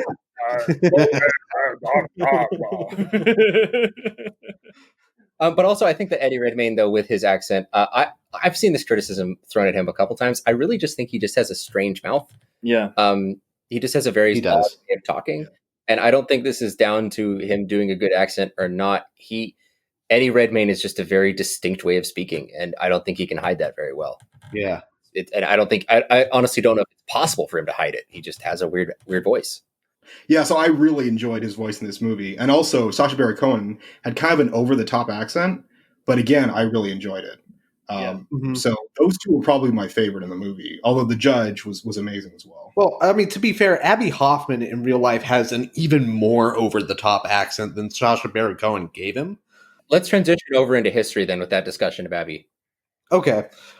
Yeah, so I did listen to like some people giving talks. Like I listened to Jerry Rubin and Abby Hoffman and Tom Hayden because, frankly, these are all historical characters who were known for public speaking, right? So there's tons of videos of these guys out there, and like I was kind of disappointed when I looked back and I saw how these guys were in real life. Like Abby Hoffman is not. He's more or less an anarchist. He once. Like for this Chicago protest, he wrote like a manifesto demanding 17 different things that he was protesting. One was the Vietnam War. The other was like, free access to contraception and abortion. And then so there were some things that were more extreme for the time and that, that most of the hippies were going for. And then there were like crazy extreme things like wanting to get rid of money. And wanting to get rid of all jobs. Yeah, I mean, I'm for that one. Yeah, wanting to get rid of cities and have everybody just spread out and move all over the country. Let's just be agrarian, baby. Bring it back down to its roots. Yeah, that's not agrarian. That's nomadic. Yeah, there you go. But this is what I was talking about, though. Now, egg on your face. He does want to burn the system down, right? Honestly, you could just read the trial transcripts for this because they have like all the defense and prosecution witnesses, and Abby Hoffman is historically one that's called, and he actually reads out the list of the 17 demands that he had written out and stuff in that. And also, the part where he says, "I've never been on trial for my thoughts before." Yeah, he says that line, but he says it something way more ridiculous. They had this line of questioning that goes like, like when were you born? And he says psychologically in the 60s, just like the movie. And then they talk about where he lives and he claims to live in Woodstock. And they ask him where Woodstock is. And he says it's in his head. And then when they ask him to clarify that, that's what he says. I've never been on trial or been questioned about my thoughts before. It's like, well, I think what he actually says is something like Woodstock is carried in the minds and hearts of the hippie movement. Like the Sioux Nation was carried in the Sioux as they moved around. Okay. Yeah. Wow. He's a comedian. He's a jokester. And it seems like you have to take at least 40% of what he's saying as just saying ridiculous things to be funny. So I don't know that you can say that he has this manifesto. There's definitely an element. Actually, there's an element that's so strong, it's kind of hard to tell sometimes if he's being genuine about anything. But it seems like he does want to tear down the system as a whole. I mean, what they do when they come to the DNC, historically speaking, is they also like nominate a pig and start carrying around a pig because that's a representation of the DNC candidate, right? And he really hates everything that's going on. And this is a crowd supposedly of anarchists that it's ironic that he leads it. But that's how he pitches it to everybody. So yeah, he is a jokester, but his jokes are always to make his thoughts just slightly more extreme, but not to just fabricate everything, I think. What do you think, Lenny? Speaking with authority, but I never actually knew the guy. I just did some internet research. Mm-hmm. Yeah. But I just wanted Letney's response to that because he also did that internet research that I did not do. I did not either. I wrote probably a couple paragraphs of Hoffman's testimony, so I don't have a wealth of knowledge. But yeah, I guess I agree with what you're saying. I think he is exaggerating his points, but I guess if it seems like his message was probably something about anti-capitalism and how we have this capitalistic society that's got all the wrong priorities. And so I think when he talks about getting rid of cities, getting rid of money, I mean, this is all speculation, but my assumption is that what he's really saying is we need to tear down these idols of money and get back to focusing on psychedelics and and love and community and what's really important. LSD. That's also another one of his demands: legalize all drugs and get rid of all censorship. There you go. Yeah, I bet Joe Jorgensen likes him. Yeah. Wow, zinger, Mike. Mike, do you have a tight five prepared about Joe Jorgensen's candidacy? Oh, no, I don't. That was it. That was it. That was my tight second. I really wanted more. I know. So yeah. Listen. If somewhere there is a comedian that wants attention, and you have a tight five on Joe Jorgensen, please, I want to hear it. 5 minutes only, though. Do not go over. There's no reason you should have more than 5 minutes. Just to be clear. Well, where else do we want to go here, guys? With history, I mean, we mentioned protests, so that's already something we've discussed. We've started talking a little bit about the yippie/hippie movement.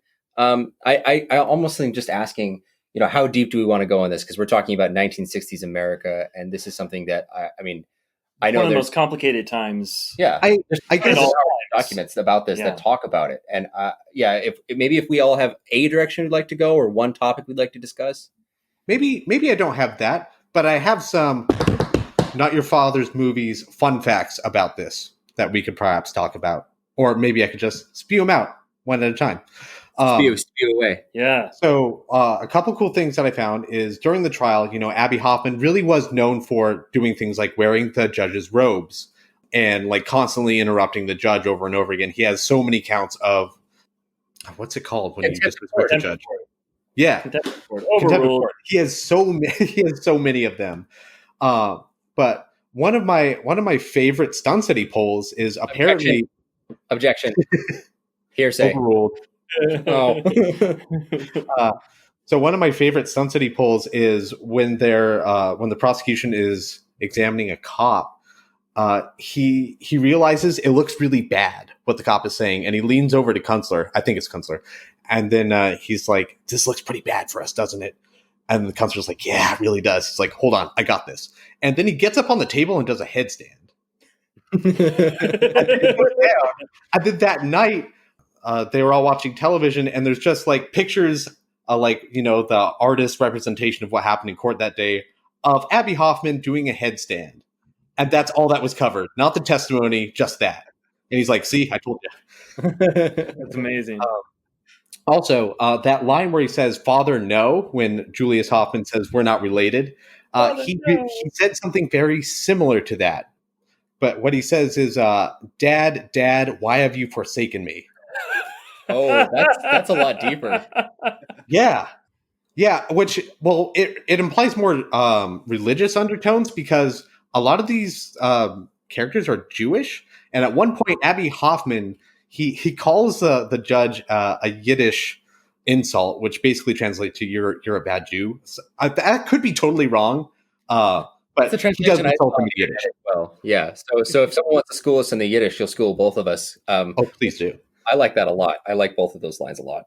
I think one bit of historical inaccuracy that I think we do just need to note is that, and I'm not really sure why Sorkin made this decision, but was with Bobby Seale when he was bound and gagged. He was actually bound and gagged for 3 days, not just that's wild. There's a really disturbing illustration that's on the Library of Congress website of a bound and gagged Bobby Seale attempting to take notes with his hand on a piece of paper. His hand that's chained.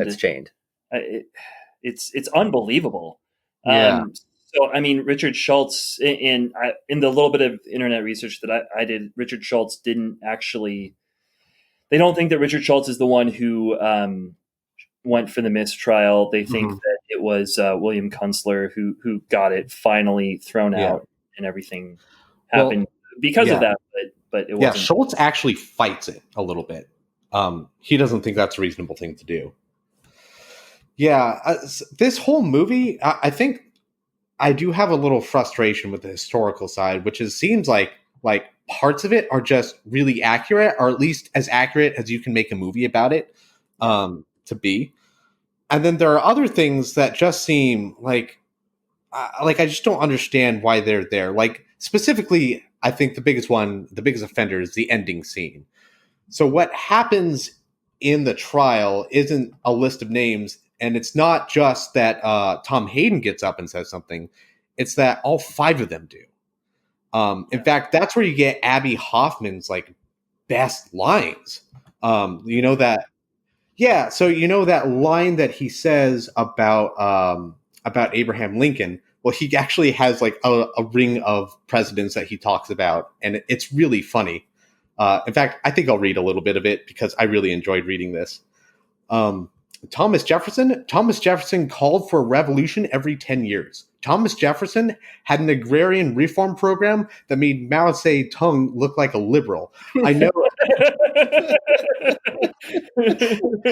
Thomas Jefferson. Hamilton, well, I didn't dig the Federalists. Maybe he deserved to have his brains blown out. Washington grew pot. He called it hemp. It was called hemp then. He probably was a pothead. And Abby just goes on and he says a bunch of stuff like that. That's like, it's so good. It's like, I really wish this had made it to the movie than the really shticky reading of the 5,000 names.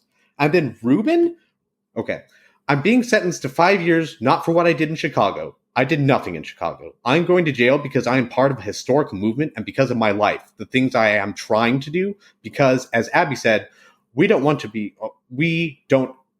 have a piece of the pie. We don't want to be a part of the American way of life. We don't want to live in the suburbs. We don't want to have college degrees. We don't want to stand before the judge and say, yes, we respect you, judge, no matter what happens. We don't want that. We are moved by something else. We are moved by a firm belief in ourselves. And you are sentencing us for being ourselves. That's our crime, being ourselves, because we don't look like this anymore. That's our crime. I think it's incredible. Yeah. Yeah. It's it really speaks to the whole theme that we were talking about, I think, and maybe with a slightly more radical bent, because these guys truly were radical. For sure. Sorry, Lenny, I cut you off. What were you about to say? Oh, I was just going to throw in that I think that's an awesome quote. And I think Sorkin gave Hoffman like an abbreviated version of it when they're back in the conspiracy house. And Hoffman is yelling at, what's his name? Jerry Rubin. Jerry Rubin. I think it's either him or Tom Hayden. They're not sending us to jail because of what we did. They're sending us to jail because of who we are. So it's, the abridged version of that awesome quote. Yeah. And I wonder if that scene didn't land as well in the movie because Jeremy Strong is a really talented actor, but he's also buried underneath a giant ass wig. And he is speaking with an affected Bob Dylan voice. And maybe that is how Jerry Rubin sounded. But when it comes to you have to deliver this line, maybe it wasn't just in his dramatic wheelhouse at that time, given those circumstances. These movies, these like character making lines, you need to spotlight in some way, or else it's just going to go under the bus with everything else that Sorkin does. Because every other line that he writes is so creative. Yeah, and to be clear, Jerry Rubin was never like a slow speaking stoner man. Dig it. Instead, he was a really fast cokehead. Right, like his interviews are he's like a polar opposite from the way he's portrayed in this movie. They didn't really do that guy justice. Like I don't think Jerry Rubin would be happy that he was portrayed that way. They probably did it because they couldn't have they couldn't have two crazy anarchists Mm. who are both charismatic and fun and fast talking and jokey sitting right next to each other, because then it's just the Jerry and Abby show. Right. And we have a bunch of other actors that are here too. Which it does sound like it kind of was, but in the interest of turning this story into a myth, an American legend, it doesn't work. Mm-hmm. Yeah. Otherwise it would just be a movie that I'd like a lot more. Yeah. Okay. Yeah. It makes sense why he's different. But little things like that, they stack up and bug me, especially when you have like an entire character change, right? Yeah. Like an entire character being. Yeah, it's not just a little thing, I guess. It's it really annoys me when there's like a lot of really true things and then a lot of just like completely false things all rolled up into one movie that make me say, well, couldn't you have gone one way or the other? Especially when like this trial itself is super dramatic and kind of funny, and there are so many stunts pulled. It's like you have a wealth of material to go off of. Why not stick a little more to this and dramatize this rather than making more of a mess? It seemed like it was historical inaccuracy for the sake of adding in a bunch of other stuff in this movie that made it more disjointed and less structural. Now to be clear, this is not what would normally happen in a kind of discussion like a book versus a movie. It's not even what I would like to bring into a discussion of Sorkin's work, because as we said at the top, he's known for this kind of revisionist history. I mean, a lot of directors that we know and love, especially Quentin Tarantino, has made his last 3 movies as revisionist history. And so I don't really have a problem with the fact that he changed things. What I have a problem with is that what he changed them to are more reductive and too simple, as opposed to the actual material. He didn't, on this outing, he did not make anything more dramatically easier to digest, or the idea is easier to digest, as he did with The Social Network or Steve Jobs, where I think he did, or even Moneyball. I mean, in Moneyball, he made baseball statistics, not baseball statistics, interesting. Yes. This guy knows how to weave a story around anything. Yeah. And here, I think all the criticism here is simply that he missed the mark in his aim, not that this approach is wrong from the start. Right? Can everyone agree with that? I mean, Letney, I know you rated this a little bit higher, but maybe all I'm trying to say is that the criticism is about the work, not about the approach. Yeah, I don't think I've heard a single criticism that I disagreed with so far. I mean, I guess we'll get into the ratings later, but yeah, I totally agree with that. I guess I wonder if part of the problem was that he got these transcripts and there's so much gold in them that he had trouble like simplifying things and making things more direct and clear, because he wanted to include all these amazing moments that really happened, and then trying to sculpt a lot of things to make them connect. Sure. Yeah, I mean, I don't envy him this task. I never would have volunteered for this task. I mean, look, there's actually been several things that have been made. There's an HBO documentary that was made about this. There was a movie in 2010 that was made off of more of a literal reading of the transcripts. This has come up a couple times. There's a BBC adaptation of this as well that came back out, I think back out in the 80s or 90s. He's not the first one to go to this well. This is just the largest production to be about it, with the biggest names. Well, gents, just with an eye towards wrapping up, does anyone have anything they want to get off their chest here? Let's start with our guest, Letney. Do you have any closing thoughts? Anything that you want to bring up that we didn't highlight, etc.? Actually, can you circle back to me? I have some notes. I'm just going to skim them real fast. Sure, Jesse. No, I think I vented about the movie. I even talked lovingly a little bit about the movie, and I think I've said all I need to say about the trial of the Chicago 7. I think I've gotten everything I need to say out as well. For me, I just in closing, I think this is a great chapter for Sorkin. I think that this highlights some of his weaknesses while also playing to some of his greatest strengths. I would hope that as he goes forward into his next project, whatever it may be, if he decides to direct, maybe he can learn a few things from his last two directorial roles and maybe bring a little bit more flair and attention to something that's not just his script. And if it is in collaboration with another director, I just want to see another classic. This guy is on a run that is almost unparalleled for a writer or a director. This is not a black mark on his record at all. This is simply an average movie, in my opinion, as opposed to his other movies, which I think this guy's made 4 classics, like 4 absolute classics. Yeah. So yeah, I'm excited to see what's next. This is not bad at all. Just maybe a little bit let down from what I was expecting. Letney, you got anything? Not really. I mean, I think, I agree with all that. I agree that, this is definitely not 100%, but I guess one of the things I love about Aaron Sorkin, maybe the thing that draws me to him the most is, have you guys all seen Molly's Game? Yeah. Yeah.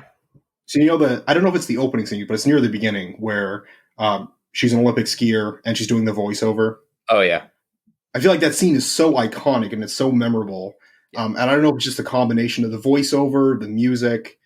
I just think Sorkin is really good at creating these memorable moments. And that's one of the reasons that this movie got rated so high by me, is that there was just a number of those that were really striking to me.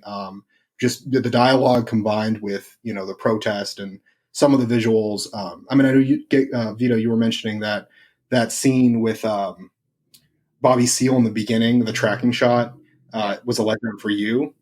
And I guess I just focus way more on dialogue.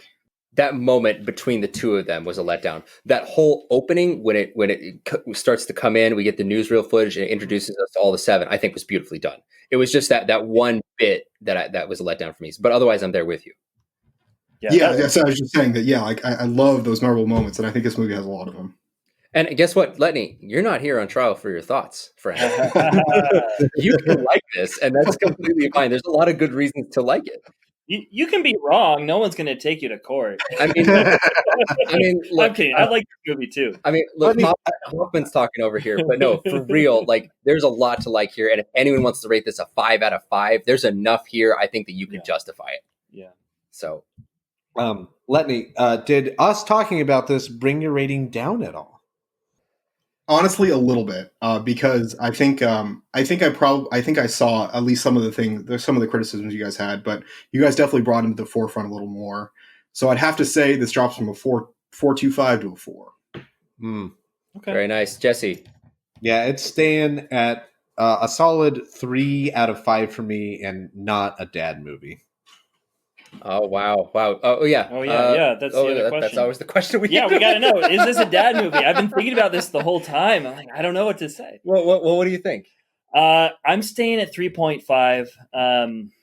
I'm solidly at 3.5. I was swinging between 4 and 3 and 4 and 3, and I was like, you know what? I can go to 3.5, and so that's where I'm. Is it a dad movie? I think I'm going to say point of order. Yeah. So I've listened to a few episodes, and I've been on one before. And you've been on one soon. You've been on one soon. You've already been on one that no one else has been on yet. And another film podcast I've listened to a few episodes of is I think it's the Classic Film Jerks, and they have a kind of a similar thing at the end where they review classic movies, and at the end they say, "Is this movie truly a classic?" And it seems like. I guess I'd like some clarification on what are the criteria. Maybe there's not strict criteria. You have entered into the maelstrom, the abyss is at the heart of Not Your Father's movies. Because guess what? What's the difference between a dad movie and a classic movie? Because it seems like we don't talk about classics. My perception is that those are used interchangeably. Well, every dad movie is a classic. Not every classic is a dad movie. Yes, is every dad movie a classic? For sure. We all ended up saying that Spider-Man 3 was a dad movie. I know, that baby. Is not a classic. I refuse to say that that's a classic. No. Hold on. Wait a second. We didn't say that Spider-Man 3 was a dad movie. Don't get Vito that. Don't get Vito that. Completionism, like I'm a completionist. You gotta, if you start on one, you gotta get to 3. That's your issue. That's not about the rankings. You know what I mean? Yeah, but it's not a classic. Still not a classic. So I guess we're trying to figure out what a dad movie is. I think we all feel in our souls and something that that we understand sort of intuitively. It's something that you just get, you know. I think the whole point of this podcast and the whole reason that we never laid down criteria or really rules for this is because the whole point of this is to explore this. So when it comes to classic, I throw out that term when I think it's a classic, and that's really all I mean by it. I think I'm right, and I'd like to talk to anyone that thinks I'm wrong. Yeah. And for me, I personally do have criteria for dad movie. My dad movie criteria is it a movie that you will walk in and a dad will just be watching on his own, enjoying it? Because I do remember my father watching some of those movies, right? And I do that. I have those movies that I'm just sitting there watching them alone. And then would I watch them with friends? Maybe I'll have a comedy and it's well, I won't watch this by myself, but I'll watch it. It'll be a beer with dad's night, you know? Or there's what we usually focus on though is usually the kids, right? How will this impact our children? And what we've kind of talked about on this podcast a bit is wanting to show it to them. Is it important for our kids to see it? Will we enjoy it with our kids? And there's a bunch of, you could splice it in a few different ways. Maybe you want your kids to see it, but you yourself don't want to see it. We haven't encountered that yet. But another one that we haven't really encountered is maybe it's something that you really enjoyed as a kid and will never show to your kids. I think that's also a possibility. Maybe those aren't even strictly dad movies, but those are the type of movies and experiences that we want to talk about. What do we as dads right now enjoy and what do we want to show our kids? Yeah. I think another just addition to that too is it's just more of an explanation of one thing that you said, I think is something that was defining to us as people, maybe that made us who we are. And it could or could not be something that we want to show to our kids. Like Fight Club, I probably don't want to ever show that to my kids, but that's pretty formative to, I think, our generation. For sure. And I hope our dad watching it. I don't know if it'll be good to them. I don't know if they'll like it. No, they had to be broken from an early age, like we were. Yeah, exactly. So defining you as a father, something that you want to show your kids because it imparts a good message, something that you just freaking love. So it was easier for you to describe this as a maelstrom than that.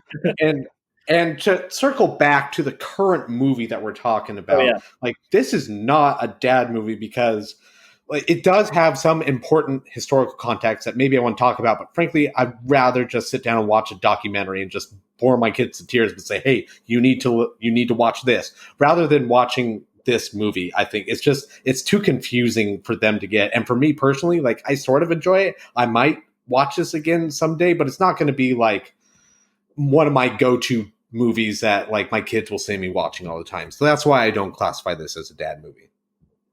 I think I'm there with you, Jesse. It's not a dad movie. It could. Yeah, it's not a dad movie. That's it. 3.5 stars, not a dad movie. Vito, what about you? I wouldn't go out of my way. Aaron Sorkin is just so important to me, and my children will be raised with his work. And I think that this is I'm not going to accept this from the watching order. I'm certainly not going to push it either. It's definitely one of his edgier scripts in terms of content. So it would definitely be an older kid. I like what it says about the discussion it has about protest. I like a lot of things about it. There's nothing to me that screams that it's a dad movie. And so I would say that for completion's sake, I'll probably watch it with my kids. But in terms of just solidarity, I'm probably going to stand here and say that, given all the movies we've done, I don't think this one deserves to be up there. Yeah, I think the themes are important, and they're definitely things that I want my kids to encounter. But I think there's other things that do it well. Yeah, that might be better. Lenny, what do you think? Because you gave a rating, and also we're totally skipping around here. Stop. Pause. Everyone, hold it down. My rating is also I don't want to drop it down. We've said some good things, said some bad things. I think it fumbles, but I also think that it hits a lot too. I think if anything, it would be like a 3.25, but I don't believe in quarter ratings. You don't believe in quarter life crises either, do you? No. I have a yearly crisis. You don't believe in quarters. You don't believe in quarters. You think they shouldn't. Get rid of quarters. I mean, I'm down with getting rid of pennies. But Letney, do you think this is a dad movie? I mean, you don't have to stand with us. So I don't think I'm going to stand with you. But I guess I would have some caveats. So I think you're right. Like, I think if you want to write a list and say, okay, these are 100 movies that my kids have to watch, this would not make the list. Maybe not the top 500. That being said, I think one of the things I love about it might ironically be the things that you hate about it, which is that it's confusing and that it has these concepts buried in it that take some work to extract. And that's something I really enjoy in movies. And I think that, I've enjoyed this conversation, and I think that would be, I always enjoy a movie that's confusing and takes a couple hours to unpack. So I think that while this might not be a great movie, it would be a fun movie to discuss with like an older teenager and wrestle with these ideas and try to work it out and try to solve it. I do want to give like a slight riposte to that jab that you threw at me. I also love confusing movies, but I like it when the movie knows what it's doing. And I don't think that this one knew that. I think that it was not only trying to be confusing, but it got confused in it. I think it lost its own way, as opposed to a movie that is a puzzle box that wants you to figure it out, or a movie that is just dense with themes and conflicts, like other Aaron Sorkin movies. And that's what I would come back at you with. But I agree with you on principle for sure. That's fair. I guess what I would say is you're not going to like this, but if I could introduce two different levels of like all-time dad movies and just dad movies, this wouldn't be an all-time, but it would be a dad movie. I could roll with that. I think there's a lot of things that would go on that list. It's down in the basement. It's there. Like it's with all your wires. It's with all the stuff that you probably don't need. But every once in a while, you're really, really glad you have it, and it's a good chance to remind your wife there's a reason why we have all of these wires hanging around. Yeah. It probably sits down there with like Flubber.